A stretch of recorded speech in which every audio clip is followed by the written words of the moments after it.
The thesis proposal video for Martin James Moloney for my S2 thesis. The title is Digital Piracy in Indonesia, a qualitative study of neutralizations and rationalizations in a copyright unheeding environment. The first chapter is the introduction, and it talks about digital piracy. The thesis contextualized digital piracy by explaining it first of all from an international perspective. It establishes the importance of intellectual property rights. It explains the losses to international artists and creators. It then narrows down perspective to discuss the Indonesian legal and social approaches to digital piracy. So we start off with kind of the global scene, then we bring it down into what's relevant for Indonesians and for research at LSPR. During the research, it transpired that Indonesians have a looser definition of digital piracy than international societal norms. Most urban Indonesians, some 68% of society, will have grown up with prevalent access to illegal DVD stalls and will accept this as part of growing up in Indonesia.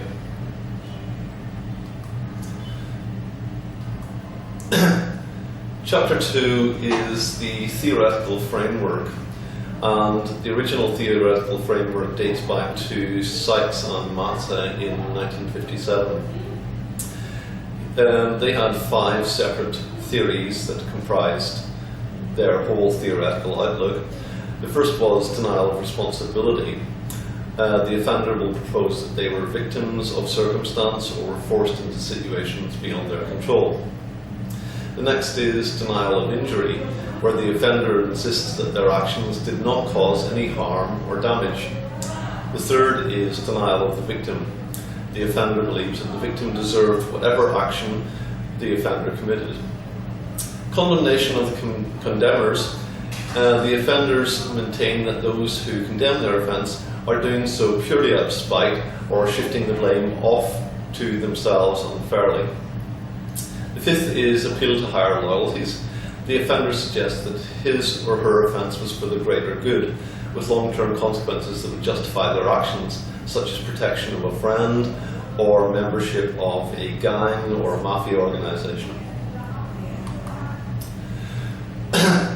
Neutralizations and rationalizations. The 5 that I mentioned before seem very formal, but in real speech we might hear phrases like, "It wasn't my fault," or "It wasn't a big deal, they could afford the loss," or "They had it coming," or "You were just as bad in your day," or finally, "My friends needed me, what was I going to do?" These are all examples of neutralizations and rationalizations being used by people to explain the things that they do. They know they shouldn't do them, but they still do them. And so this kind of interpersonal communication, this talking to oneself, it's important to understand that that communication affects the way we talk to each other, the way society operates. And part of the thesis is looking at the difference between the way the Indonesian mind operates and the way it communicates to itself and to other people when conducting digital piracy. The first 5 theories by Sykes and Matza were extended by Clockers in 1974, where he suggested the ledger technique. The ledger technique is kind of like a balance of good and bad. So if you have downloaded a movie illegally, you can say, well, look at all the good things I do for charity. And that kind of weighs up the balance again. Miner, 1981, proposed the defense of necessity. Some students in universities will say that they will not buy the original of a book because they can't find it in the bookshops in Jakarta. So I need to download it illegally. Finally, we have Coleman in 1994, and he proposed 3 different ideas. The first is the denial of the necessity of the law.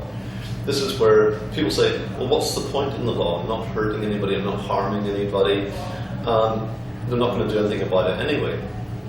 The second is, everybody else is doing it. and this is a common kind of claim. Maybe driving on Jakarta's roads, one person breaks the law, a multitude of others will follow. The third is claim of entitlement. Claim of entitlement is where somebody feels that the law doesn't apply to them because of their own individual circumstances, or because the law shouldn't apply to them. Altogether, these make up 10 techniques, and they were put together by Moore and McMullen in 2009. Their paper, Neutralizations and Rationalizations of Digital Piracy, a qualitative analysis of university students. It's essentially what I'm doing in this thesis, but my replication is focused on a private university in Jakarta, Indonesia. So, previously I said that we had got up to 2009 with Moore and McMullen. However, in 2017, statements of 24 individuals who were accused of involvement in the Rwandan genocide were analysed for rationalization and neutralization techniques. 2 new techniques were identified, which means that these are not things that are stuck in the past.